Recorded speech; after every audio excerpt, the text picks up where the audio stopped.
சூட்டும் பூவுக்காக நெடுங்கூந்தல் ஆடுது. நீ வைக்கும் பொட்டுக்காக நடுநெத்தி வாடுது. ஆத்தாடி ஒன்னத்தானே உயிர் நாடி தேடுது.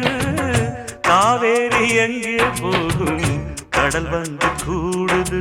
அந்திப் பொழுதில் தென்னங்கிளையில் தென்றல் கூத்தாட மையை எழுதி மஞ்சள் குருவி கையை கோத்தாட அடங்காத ஆசை கொண்டு நானும் போராட.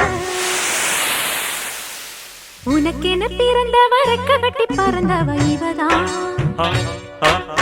என விட உனக்கு இங்கு மனசுக்கு பிடிச்சவ எவதான்.